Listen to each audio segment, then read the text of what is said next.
Olá, pessoal. A minha entrevistada de hoje é a Lidiane Magalhães, que foi aprovada no concurso MPU em 8º lugar para o Rio Grande do Sul no cargo de analista jurídico. Tudo bem, Lidiane? Tudo bem. Quero agradecer por você ter topado vir aqui a São Paulo para poder dar essa entrevista. E para a gente iniciar, eu gostaria que você se apresentasse para as pessoas que estão nos assistindo, falando de onde você é, qual a sua formação, se não se importar a sua idade. Meu nome é Lidiane, eu tenho 24 anos, sou formada em Direito. Eu me formei agora em janeiro desse ano, concluindo o curso de Direito em 2017. E da onde veio a vontade, de fazer um concurso? E na área de Direito a gente sabe, que para os concursos que exigem formação específica, sem dúvida nenhuma é o que tem mais possibilidades, Por que fazer o concurso do MPU? Sempre foi uma vontade que eu tive. Desde a faculdade eu sempre quis concursos. E eu gosto muito da área da promotoria, então só que precisa de 3 anos de atividade jurídica. E aí, quando surgiu a oportunidade de estudar para o Ministério Público da União, eu disse, é esse concurso, e eu estudei muito para conseguir a aprovação. E durante a sua caminhada, você pode se dedicar integralmente aos estudos para concurso ou precisou conciliar com outros projetos pessoais? Eu posso dizer que, basicamente, eu estudei só para concurso nesse período, mas eu ainda cheguei a advogar quase 3 meses, só que eu vi que não era isso que eu queria. Então, eu desisti, larguei tudo e fiquei só estudando. Quantos e quais concursos você já foi aprovada? Já passou por experiência de reprovações também? Sim, eu cheguei a fazer durante a faculdade, mas depois de formada, uns 6 concursos. E antes da MPU eu aprovei só em 2, só que bem longe das vagas, Aí o MPU, sim, depois que eu conheci a estratégia, comecei a focar de verdade, aí eu consegui ser aprovada bem próxima das vagas. Você comentou depois que eu conheci a estratégia, o que você notou de diferencial? Bom, eu estudava assistindo videoaula só, ia copiando tudo, aí o resultado era que eu não conseguia ler o que eu escrevi, o caderno ficava lindo, maravilhoso, mas ficava só ali, Aí, como a estratégia tem os PDFs, eu comecei a ler os PDFs, a entender a matéria melhor e principalmente a fazer exercícios que eu não fazia. Então, eu zerei os exercícios da estratégia e percebi que as videoaulas eram mais um complemento. E mesmo assim, eu ainda não foi de um dia para o outro que eu percebi. Eu comecei vendo as aulas da estratégia, vi que estava demorando muito e depois que eu achei meu método. Então, foi a sua primeira aprovação, de fato, numa colocação significativa, com expectativas e possibilidades reais de nomeação. De ser nomeada. E qual foi a sua sensação na hora que você viu o seu nomeado e seus aprovados? Eu sei que teve uma diferença, Depois a gente vai conversar mais sobre isso, sobre a sua colocação. Então, no primeiro momento que a sua colocação, qual que foi? Em 43º? Isso, a primeira foi. Eu já estava muito feliz, que sabia que eu poderia ser nomeada, não rápido, mas estava ali, numa posição ok. Só que aí depois que veio o resultado do recurso da discursiva, aí sim, eu fiquei muito feliz. As chances aumentaram muito mais, Muito Porque mais. Você pulou 45 posições, Pulei 45 posições. A gente vai conversar mais sobre isso, sobre essa questão da discursiva, mas antes que você falasse como ficou a sua vida social. Você teve mais tempo para poder se dedicar aos estudos, E com isso você acreditava que todo o tempo realmente era tempo de estudar, ou que a vida social era preciso sim como uma válvula de escape? Então, eu comecei estudando, mas tendo uma vida social normal. Saía nos finais de semana, tudo certo. Só que aí depois que eu comecei a estudar só pro MPU, aí não. Aí eu abdiquei de tudo, completamente. Não tinha mais finais de semana, não tinha mais noite, não tinha manhã, era sempre estudando. E você é casada, namora, tem filhos, mora com seus pais? Sua família entendeu nessa sua jornada de concurseira? Eu moro com meus pais, eles são concursados, então foi mais fácil, eles sempre me apoiaram. Sempre. E eu namoro há mais de 4 anos, meu namorado é advogado, tem a mesma formação que eu, então ele conseguia entender também e todo mundo me apoiou, não tive problemas com isso. E sua família é você e seus pais? Tem irmãos, mais pessoas que moram na casa? Não, é só eu e meus pais mesmo. E você saía para estudar, estudava em casa? Que a gente sabe que às vezes os pais até querendo o nosso bem, vai lá, bate na porta, quer um cafezinho, quer comer.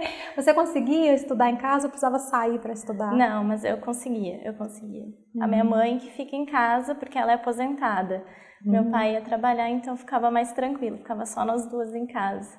Você comentou sobre outros concursos que você fez e não conseguiu a aprovação, ou a aprovação muito longe do número de vagas. Qual que era o seu critério na hora de decidir que concurso você ia fazer e quando que você acha que vale a pena fazer um concurso, mesmo que não seja o sonho, o objetivo final? Eu não tive muito critério para fazer os primeiros concursos. Eu achei que era um concurso legal, ia lá e fazia. Mas aí depois sim, né, que eu comecei a focar, o que eu quero mesmo, eu queria almejar promotoria, então foquei no Ministério Público. Mas eu acho super válido fazer outros concursos, porque cria uma experiência de prova, não só de conteúdo, assim, mas o psicológico é muito diferente, a gente faz provas em casa, faz simulados, mas chega na hora, é completamente diferente. No caso, você é formada em Direito. Eu vejo que muita gente fala, formada em Direito, então vai ter mais facilidade na hora da prova. Você em algum momento, digamos assim, foi com esse pensamento e viu que não é bem assim? Porque a gente sabe que não basta saber o conteúdo, você tem que saber como que a banca vai cobrar aquele conteúdo, né? Quando eu comecei a fazer as primeiras provas, eu achava bobagem estudar a banca. Eu digo, o conteúdo é o mesmo. Mas não, tem que saber, cada banca é de um jeito, não adianta. E que materiais você utilizou aí durante a sua preparação? PDFs, videoaulas, aulas presenciais, telepresenciais? Qual foi o método que você mais se adequou? Eu me adequei muito mesmo aos PDFs. Eu li os PDFs, aí depois, como forma de revisão, eu fazia os exercícios para consolidar a matéria. E se eu não entendia alguma coisa, eu via as videoaulas. O pessoal às vezes assusta um pouco, né, com a quantidade de conteúdo que é um PDF, né? Para quem estuda pelo computador ou às vezes para quem vai imprimir, eu acho que isso fica mais real, né, de você ver a quantidade de folhas. O que você achou em questão assim do tamanho dos PDFs? Você acha que foi muito, foi pouco, foi o ideal? É que quando tu abre, parece que é muita coisa, mas de teoria não são tantas páginas assim. É porque tem exercícios, tem os comentários dos exercícios, que aí torna o PDF maior. Mas a parte de teoria é tranquilo. Às vezes, claro, tem um PDF que é maior, dá para dividir em 2 dias tranquilamente. Sabe que é realmente o que você precisa, né? Sim. E em relação ao Estratégia Concursos, como que você conheceu? Eu conheci através de uma amiga que também foi aprovada pela Estratégia para escrivã da polícia lá do Rio Grande do Sul. Sem dúvida nenhuma, das maiores dificuldades de todo concurseiro é conseguir dar conta, né? Ou aprender, decorar todo o conteúdo que pode ser cobrado no dia da prova. Então, falando aí, né, das suas técnicas de estudo, o seu PDF, para começar, você estava pelo próprio computador ou você imprimia? Eu estava pelo computador e pelo tablet, ia revezando. E fazia marcações através de programinhas ou só leitura mesmo? Não, eu só li mesmo. Os exercícios, tinha um papelzinho aí para acompanhar, para anotar? Aí os exercícios eu fazia num caderno, ia marcando quantos erros eu tinha, quantos acertos. E aí eu fui fazendo um balanceamento do que eu precisava estudar mais ou menos. Você estudava quantas horas por dia? Eu não contava quantas horas eu tinha por dia, mas eu tinha uma rotina de estudos, que eu tinha que terminar os PDFs que eu tinha determinado para aquele dia durante a manhã, tarde e noite. E aí, quando eu finalizava, aí sim acabava a rotina. Dava mais ou menos quantas matérias por dia? Quanto às matérias, eu comecei estudando, na verdade, 3 matérias, uma em cada dia.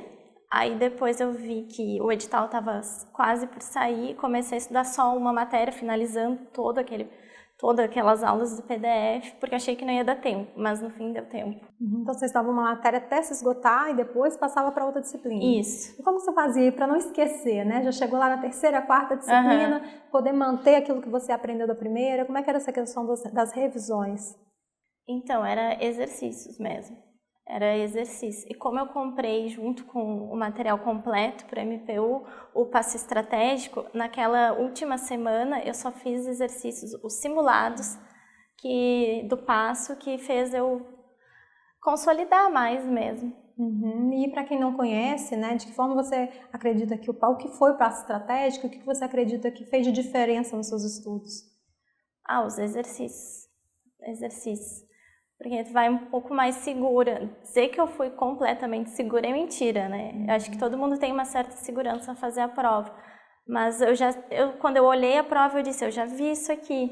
Aí fiquei mais tranquila. E a sua revisão que você comentou que fazia através de exercícios, né? Você fazia de quanto em quanto tempo? Você terminou aquela matéria, você terminava todas e depois lá no final deixou uma semana para revisão, ou você ia mantendo os exercícios para poder manter mais fresco a matéria? Não, eu terminava uma aula do PDF e fazia os exercícios. Aí era assim. E aí lá no final que eu fiz de todas as matérias juntas e no meio tempo eu cheguei a fazer uns 5 simulados. Qual matéria que você tinha mais dificuldade? Como que você fez para superar? Eu tinha muita dificuldade na área trabalhista. Durante toda a faculdade eu nunca gostei. Aí essa matéria eu comecei lendo PDF. Aí essa matéria sim, eu vi todas as aulas para compreender melhor e foi a que eu comecei primeiro, para já ter um contato maior até a prova. E também eu nunca tinha estudado a área militar, penal militar, processo penal militar, que eu também comecei por elas para não ter erro. Lidiane, como que você levou sua última semana de preparação? Uma semana que você ainda precisou ver conteúdo, você só ficou por conta de fazer exercícios, você diminuiu sua carga horária, aumentou? Como que foi a sua última semana de preparação antes da prova? E também como que foi véspera de prova para você? Foi um dia de descanso, um dia de revisão, de conteúdo? A última semana eu já tinha acabado todo o conteúdo do edital. Eu acabei 2 semanas antes, para na última semana só revisar. Essa era a ideia de revisar a teoria, mas eu vi que não ia dar tempo. Então eu peguei e fiz só os simulados do passo estratégico e vi algumas aulas, assim, sem critério, no YouTube, que estava passando ao vivo. E foi assim que eu fiz, mas basicamente foi exercício, exercício, exercício, o dia inteiro, a noite inteira, sem descanso.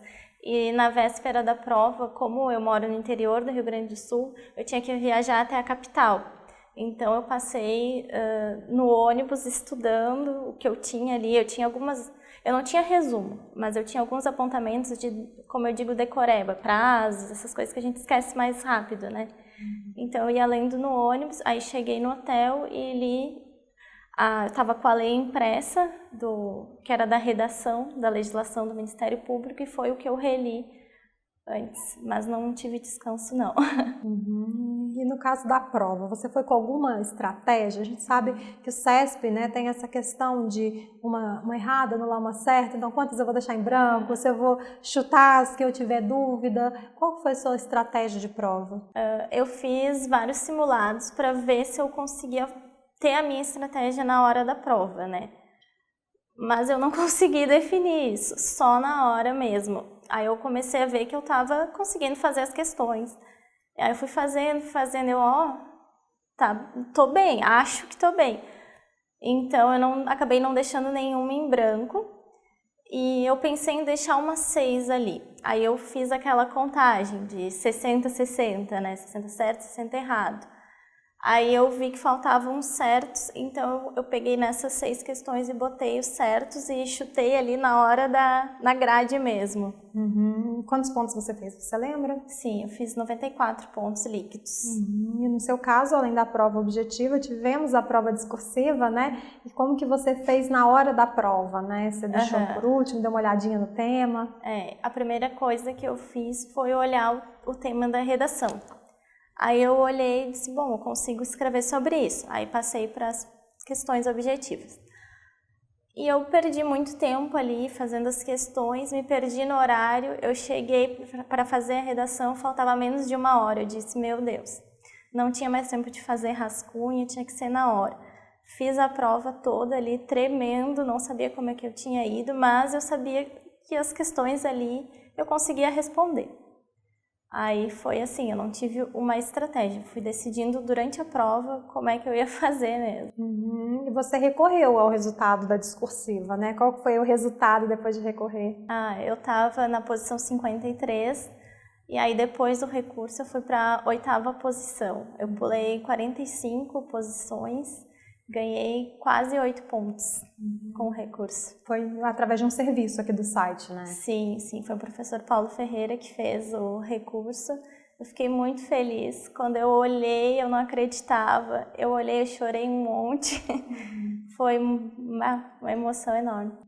Cabe ressaltar que você teve, não vou dizer a sorte, mas no seu caso realmente era algo que o recurso deveria ser empregado, foi empregado de forma correta, mas não quer dizer que todo mundo que vai recorrer de fato vai conseguir alguma pontuação, né? Tanto que eu achei que eu ia ganhar pontos por causa de grafia, pontuação, essas coisas, mas não, eu ganhei de conteúdo mesmo, então eu tinha acertado, mas eu não tinha ganhado pontos de conteúdo. Se você tivesse que olhar aí na sua preparação, erros e acertos, apontar esses erros e acertos, quais seriam? Eu não digo que eu tive erros assim na preparação, mas eu tive um aprendizado, que é justamente o meu método de estudos, que eu fui mudando muito, fui mudando o cronograma até acertar. E em algum momento você pensou em desistir, viu? Você passou várias reprovações, concurso público não é para mim. E o que você fazia para manter a sua motivação? Eu sempre quis concurso. Então eu não pensei em desistir em nenhum momento. Claro que a gente fica triste, fica se questionando se está fazendo a coisa certa, mas eu segui sempre no meu ritmo, criando meu hábito de estudos. O que você acredita que foi mais difícil nessa sua caminhada? Foi abdicar da vida social. Eu passei a ver bem menos o meu namorado e quase que eu não via as minhas amigas. Aí foi bem difícil. Para a gente finalizar essa entrevista, o que você gostaria de aconselhar para quem está iniciando agora os seus estudos para concurso público? E eu gostaria que você deixasse uma mensagem também para as pessoas que estão nos assistindo e já estão nessa caminhada em busca da tão sonhada aprovação como você conquistou a sua. Eu digo para ninguém desistir, se é um sonho realmente, tem que tentar, tem que fazer prova, tem que ter um bom material, e eu super indico estratégia, tem que criar um hábito de estudos, fazer o cronograma até dar certo, até encontrar o seu método. E não desiste. Renata, quero agradecer por você ter topado vir a São Paulo, dar essa entrevista, falar um pouquinho como foi a sua caminhada rumo à aprovação e mais uma vez, parabéns aí pela conquista. Obrigada, eu que agradeço. Para você que está nos assistindo, você já sabe, se quiser ficar por dentro de tudo que está acontecendo no mundo dos concursos, é só acessar o nosso site, estrategiaconcursos.com.br. Um abraço e até a próxima. Tchau. Tchau.